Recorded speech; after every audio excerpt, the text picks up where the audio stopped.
انسان کا یہ طبعی مزاج ہوتا ہے کہ اللہ تعالیٰ نے جو زبان اسے عطا فرمائی ہے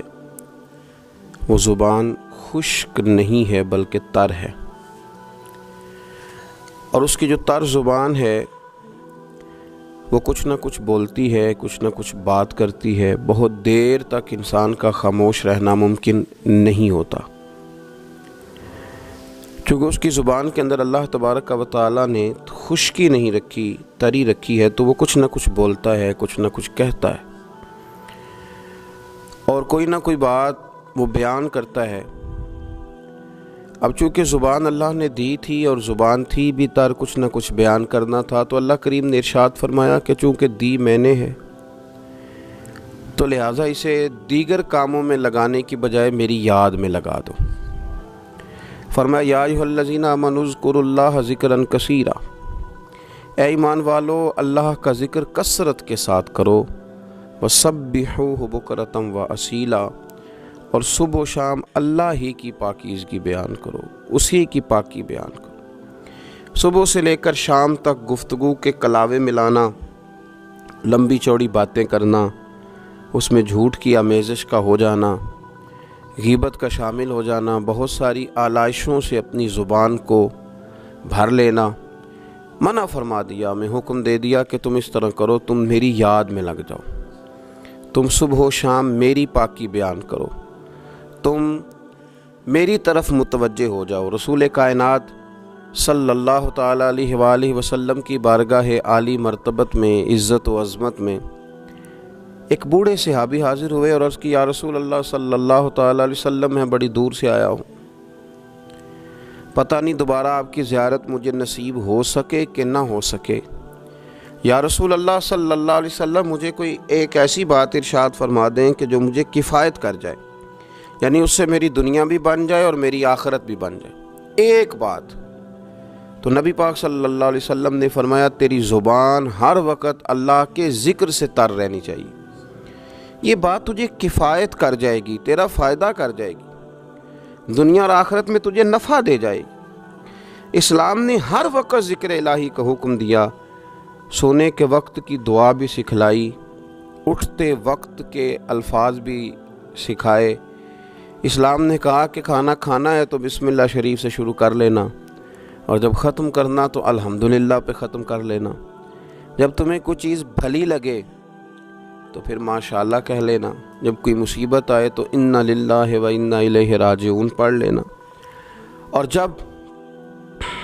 سیڑھیاں چڑھنے لگو تو اللہ اکبر کہا جائے، اور اونچائی سے اترنے لگو تو سبحان اللہ کہا جائے۔ گویا ہر موقع پر اللہ کی یاد کو، اللہ کے ذکر کو، رب کریم کو ہمیشہ یاد رکھا جائے۔ رسول کائنات صلی اللہ علیہ وسلم کے بارے میں سیدہ طیبہ طاہرہ حضرت عائشہ صدیقہ رضی اللہ تعالیٰ عنہ فرماتی ہیں کہ اللہ کے رسول علیہ السلام ہر وقت اپنے رب کو یاد کرتے تھے، ہر وقت حضور اپنے رب کو یاد کرتے تھے، ہر وقت اللہ کے محبوب صلی اللہ علیہ وسلم کی زبان اطہر پر اپنے رب کریم کا ذکر رہتا تھا۔ تو کثرت کے ساتھ ذکر کرنا اور ذکر کو اپنی طبیعت کا حصہ بنا لینا۔ آپ کتاب و سنت کا جب مطالعہ کرتے ہیں تو آپ غور فرمائیں کہ نبی پاک صلی اللہ علیہ وسلم نے مختلف صورتوں کے فضائل بیان کیے، پھر نبی پاک علیہ السلام نے اللہ کے مختلف اسماء کا، مختلف ناموں کی فضیلت بیان کی۔ فرمایا جو آدمی سبحان اللہ کہتا ہے اسے 30 نیکیاں ملتی ہیں، اور جو تسبیح فاطمہ ہی پڑھ لے رضی اللہ تعالی عنہا، تسبیح فاطمہ یعنی 33 بار سبحان اللہ، 33 بار الحمدللہ، 34 بار اللہ اکبر، جو شخص یہ پڑھ لے اس کے گناہ سمندر کی جھاگ کے برابر بھی ہوں۔ سمندر کی جھاگ کون ماپے گا کہ سمندر کہاں سے چلا اور کہاں پہنچا؟ تو فرمایا سمندر کی جھاگ کے برابر بھی اگر اس کے گناہ ہوں گے، اتنا بڑا پاپی بھی ہو،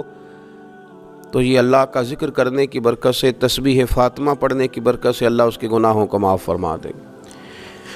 تو حضور سید عالم صلی اللہ تعالیٰ علیہ وسلم نے ذکر کی فضیلت بیان کی۔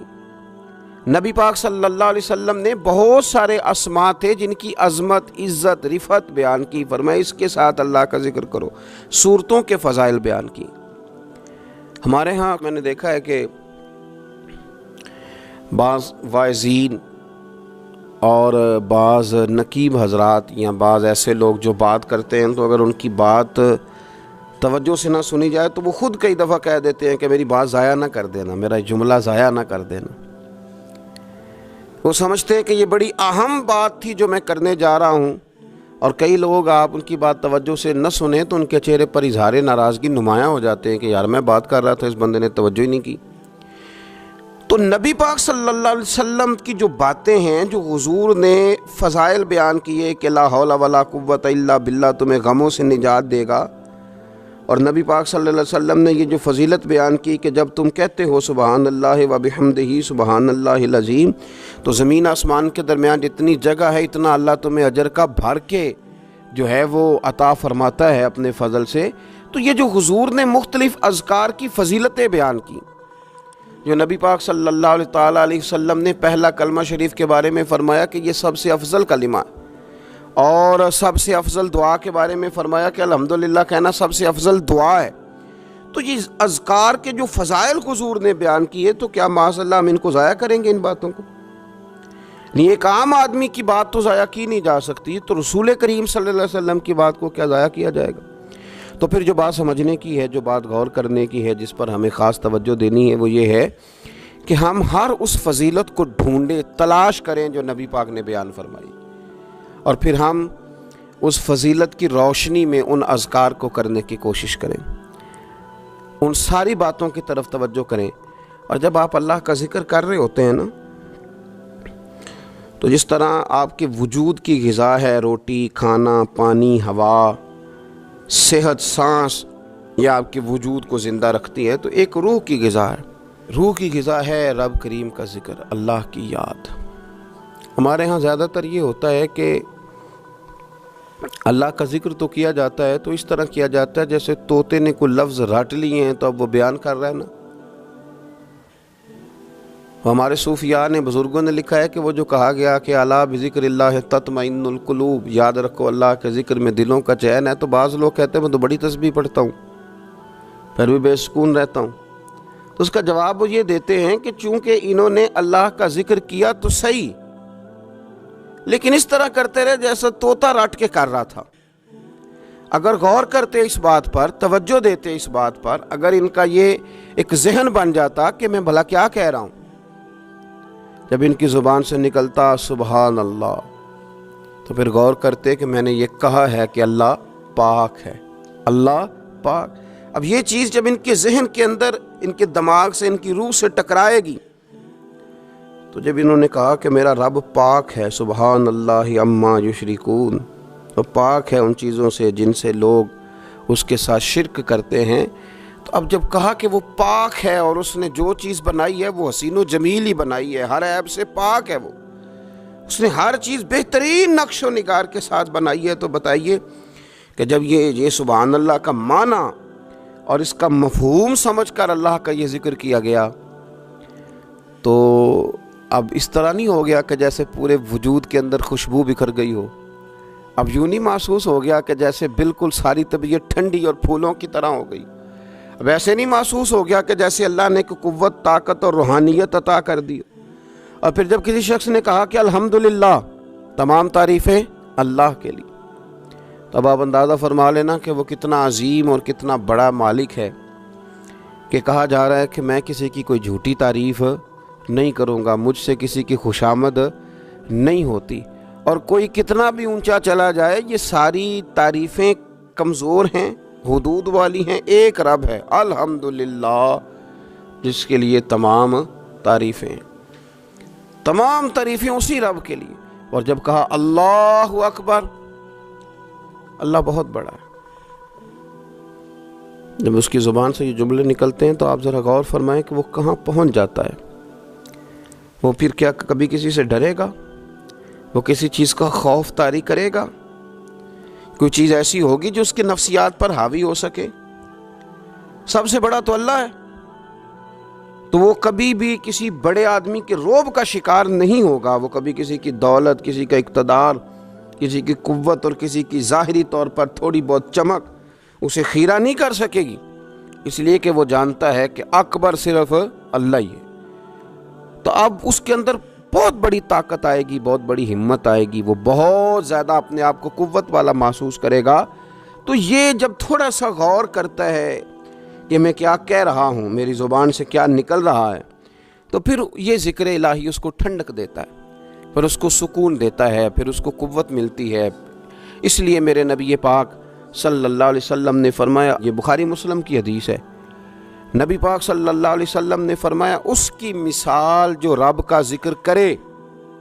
اور اس کی مثال جو اللہ کا ذکر نہ کرے، مثل الحی والمیت، ان لوگوں کی مثال کی طرح ہے جو زندہ اور مردہ ہوتے ہیں۔ وہ ذکر کرنے والا زندہ ہے، ذکر کرنے والا زندہ ہے، اور ذکر نہ کرنے والا ہواؤں میں اڑ رہا ہے، کروڑوں روپے اس کی جیب میں پڑے ہوئے ہیں، لاکھوں کا سرمایہ ہے، بہت سارے لوگ جانتے ہیں، وہ محسوس کرتا ہے کہ بڑا جانا پہچانا جاتا ہوں، بڑا سمجھا سکھایا جاتا ہوں، بڑے لوگ میرے نام سے آگاہ ہیں، شعوری طور پر میں ایک بڑا آدمی ہوں، لیکن ہے مردہ، اس لیے کہ زندگی تو زندہ دلی کا نام ہے۔ مردہ دل کیا خاک جیا کرتے ہیں، زندہ وہ ہے جس کا مصلی آباد ہے، زندہ وہ ہے جس کی زبان اللہ کو یاد کرتی، زندہ وہ ہے جس کا کبھی کبھی دل کرتا ہے کہ آج قرآن شریف کھول لوں، زندہ تو وہ ہے جس کی طبیعت چاہتی ہے کہ یار آج لاؤ نا تسبیح، تھوڑا سا درود و سلام اپنے محبوب پہ پڑھوں، زندہ تو وہ ہے جو کبھی کبھی اس کی یاد میں محو ہو، اکیلے بیٹھا بھی ہو تو پھر بھی اس کی زبان پہ ذکر اور آنکھوں میں آنسو جاری ہو جاتے، جس کو یاد کر کے محو ہو جاتا ہے۔ یاد رکھیں، ذکر الہی انسان کو زندہ رکھتا ہے، توانائی دیتا ہے، روحانیت دیتا ہے، اس کو سکون کی دولت دیتا ہے۔ اپنے معاملات کو جب ترتیب دیں تو اذکار کی پابندی کریں۔ ہمارے جو طریقت کے سلسلے ہیں نا، یہ بنیادی طور پر طریقت کے سلسلے دو کام کرتے ہیں، ایک تو عقیدے کو پختہ کرتے ہیں، نظریات کی صفائی کرتے ہیں۔ جو کمزور یقین والے لوگ ہوتے ہیں ان کا یقین پختہ کرتے ہیں، جو رب کی بارگاہ سے دور ہوتے ہیں ان کے دلوں میں اللہ کی چاہت پیدا کرتے ہیں۔ یہ حکمت کے ساتھ، دانائی کے ساتھ لوگوں کی تربیت کرتے ہیں اور لوگوں کی روحوں کے اندر مستند صحیح عقائد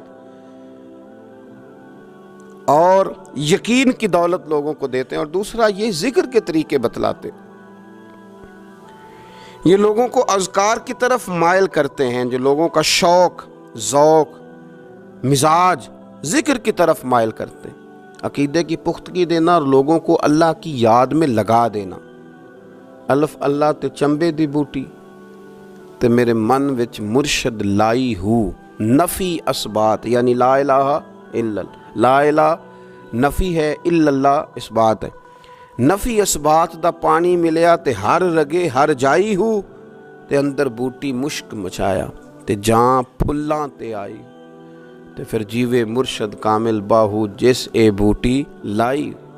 تو یہ یاد رکھ لیں کہ صوفیہ مختلف اذکار بتلاتے، آپ کسی بھی سلسلہ طریقہ سے وابستہ ہوتے ہیں تو آپ کو کچھ پڑھنے کو بتایا جاتا ہے۔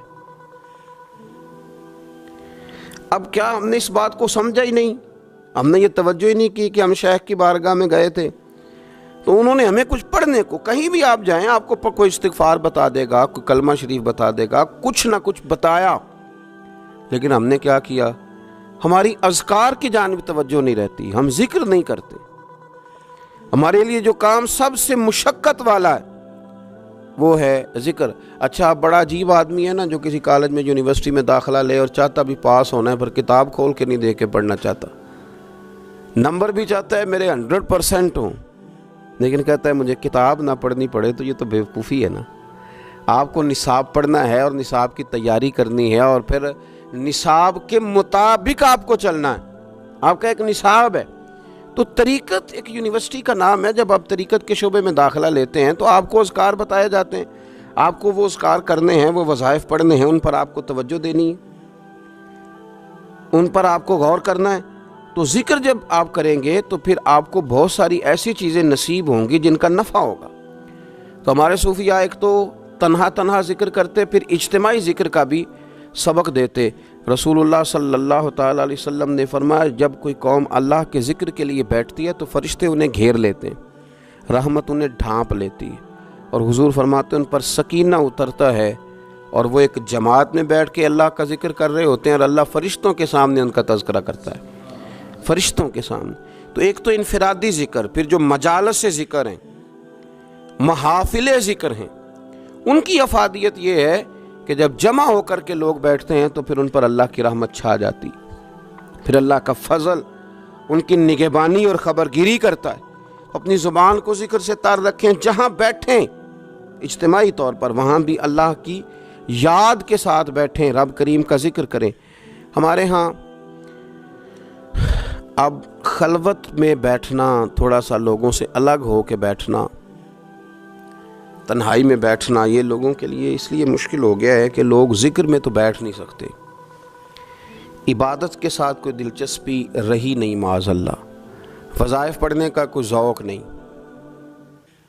تو تنہائی میں بیٹھ نہیں سکتے۔ حالانکہ ترمذی شریف میں حدیث ہے، نبی پاک صلی اللہ علیہ وسلم نے فرمایا تمہارے لیے بہتر ہے کہ اپنے گھروں کو لازم کر لو، یعنی بلا وجہ ضرورت گھروں سے نہ نکلو، اپنے گھر میں رہو، اذکار کرو، عبادت کرو۔ یہ اگرچہ اسلام کے اندر رہبانیت نہیں، سارا کچھ چھوڑ چھاڑ کے مسجد میں بیٹھنے کا حکم نہیں ہے، لیکن آپ دیکھیں نا کہ حضور علیہ السلام کی حیات مبارکہ میں کچھ اوقات ایسے ملتے ہیں کہ سرکار خلوت میں تشریف لے جاتے، تنہائی میں بالکل الگ تھلگ ہو کے کچھ عبادت حضور نے تنہائی میں کچھ ذکر کیا ہے، الگ ہو کر۔ اعلان نبوت سے پہلے اللہ کے محبوب علیہ السلام مہینوں غار حرا میں رہا کرتے تھے، وہاں کیا ہوتا تھا؟ اللہ کا ذکر ہوتا تھا، اللہ کی یاد ہوتی تھی، عبادت، ریاضت، تقوی، پرہیزگاری۔ پھر آپ یہ دیکھیے کہ نبی پاک صلی اللہ تعالیٰ علیہ وسلم ہر سال رمضان المبارک میں 10 دن کا اعتکاف کرتے۔ اگرچہ حضور کے ذمے تبلیغی ڈیوٹیاں ہیں، سرکار کے ذمے جہاد کے بہت سارے معاملات ہیں، نبی پاک علیہ السلام نے 23 سالوں میں پوری دنیا کو انقلاب آشنا کرنا ہے، لیکن اس کے باوجود رسول کائنات صلی اللہ تعالیٰ علیہ وسلم ہر سال رمضان کے آخری عشرے کا اعتکاف کرتے۔ اس کے علاوہ بھی حضرت عائشہ صدیقہ رضی اللہ تعالیٰ عنہ فرماتی ہیں، رات کو مجھ سے فرماتے ابو بکر کی بیٹی تو اجازت دے تو رب کو راضی نہ کر لوں، وہاں بھی تنہائی میں کھڑے ہو جاتے۔ تو نبی پاک نے ہمیں بتلایا کہ کچھ وقت تنہائی کا تمہارے رب کے ساتھ گزرنا چاہیے، کچھ اوقات ایسے ہونے چاہیے۔ تو رمضان المبارک کی مقدس گھڑیوں میں بالخصوص یہ کوشش کریں اور بالاہتمام یہ کوشش کریں کہ کچھ اوقات اللہ کی بارگاہ کے ساتھ گزریں، کچھ وقت دعاؤں میں، التجاؤں میں، راز میں، نیاز میں۔ دیکھیں نا کتنا اپنے آپ کو ہلکا لوگ محسوس کرتے ہیں کسی بندے کو اپنا دکھڑا سنا کے، کتنا لوگ ہلکا محسوس کرتے ہیں۔ حالانکہ نبی پاک صلی اللہ علیہ وسلم نے فرمایا جو آدمی لوگوں کے سامنے اپنا فقر بیان کرے اللہ اسے غنی نہیں کرے گا، اور فرمایا جو اپنے رب کے سامنے اپنا فقر بیان کرے گا جلدی یا دیر سے اللہ اسے غنی ظہور کر دے گا۔ تو آپ مصلی پہ بیٹھیں، اپنی خلوت کو مضبوط کریں، کچھ نہ کچھ تنہائی کی عبادت تھوڑا وقت نکال کے رات کو، صبح کو، جیسے آسانی ہو ضرور اس پر توجہ دیں۔ رسول کریم صلی اللہ علیہ وسلم نے اپنے عمل سے، اپنے پیغام سے، اپنی گفتگو سے ہمیں اس طرف مائل کیا۔ تو ایک بات آخر میں اور جو بڑی سمجھنے والی ہے اس پر بھی توجہ کریں۔ کچھ لوگ کہتے ہیں جی میں غافل ہو گیا ہوں، تو میرے لیے مشکل ہو گئی ہے ذکر کرنا، تلاوت کرنا، عبادت کرنا، وقت غفلت میں زیادہ گزرتا ہے۔ بندہ غافل کب ہوتا ہے؟ نبی پاک صلی اللہ علیہ وسلم نے فرمایا شیطان جاسم علی قلب ابن آدم، فرمایا یہ جو شیطان ہے یہ انسان کے دل کے ساتھ چمٹا رہتا ہے۔ فَإِذَا ذَكَرَ اللَّهَ خَنَسَ، جب انسان اللہ کا ذکر کرتا ہے تو یہ اس کا دل چھوڑ کے ہٹ جاتا ہے۔ اور فرمایا وَإِذَا غَفَلَ وَسْوَسَ، جب انسان غافل ہوتا ہے تو پھر شیطان وسوسہ ڈالتا ہے۔ اب نبی پاک علیہ السلام کی حدیث مبارک پر غور فرمائیے، حضور فرماتے ہیں کہ شیطان آدمی کے دل کے ساتھ چمٹا ہوا ہے۔ جب بندہ کرتا ہے نا اللہ کا ذکر تو یہ بندے کا دل چھوڑ کے دور چلا جاتا ہے۔ اور فرمایا وَإِذَا غَفَلَ وَسْوَسَ، جب بندہ غافل ہوتا ہے تو شیطان وسوسہ ڈالتا ہے۔ یہ نہیں فرمایا کہ شیطان وسوسہ ڈالے تو بندہ غافل ہوتا ہے، پہلے بندہ غافل ہوا ہے، پہلے اس نے ذکر چھوڑا ہے۔ اگر یہ ذکر نہ چھوڑتا تو شیطان اسے غافل نہ کرتا۔ تو آپ اگر شیطان کو بھگانا چاہتے ہیں تو پکڑ لیں، تسبیح کریں اللہ اللہ، وہ بھاگ جائے گا۔ اگر آپ غفلت کی چادر اتارنا چاہتے ہیں، آپ بستر میں اٹھنے کو طبیعت نہیں چاہ رہی، تو آپ ایک دفعہ ہمت کریں تو صحیح، وضو کریں تو صحیح، پھر دیکھیں اللہ کتنی قوت دیتا ہے، وہ بھاگ جائے گا۔ جب آپ ایک دفعہ بسم اللہ شریف پڑھ کے نکلیں گے اپنے بستر سے اور بچھائیں گے مصلی اور کریں گے اللہ اللہ، تو دیکھیے کس طرح اللہ آسانی کرتا ہے۔ ہم اپنی اس غفلت کی بنیاد پر اس کو آواز دیتے ہیں کہ آ جا میرے ساتھ دوستی کر لے۔ تو شیطان کی اتنی طاقت نہیں ہے کہ بندہ مومن پر غلبہ پا سکے، وہ تو اللہ کے مخلص بندوں پر غلبہ کر ہی نہیں سکتا۔ صرف بات اتنی ہے کہ جب ہم غافل ہوتے ہیں، جب ہم ذکر چھوڑ دیتے ہیں، جب ہم یہ ذوق ہی نہیں پیدا کرتے کہ میں کچھ اللہ اللہ کر لوں، اپنی طبیعت کو لگائے ذکر میں، اپنا مزاج، اپنا دل، اپنی آنکھیں، اپنی روح، اس کو اللہ کی یاد کے ساتھ محو کریں، پھر دیکھیں اللہ کتنی آسانیاں فرماتا ہے۔ اللہ کریم ہمیں سمجھنے کی توفیق عطا فرمائے۔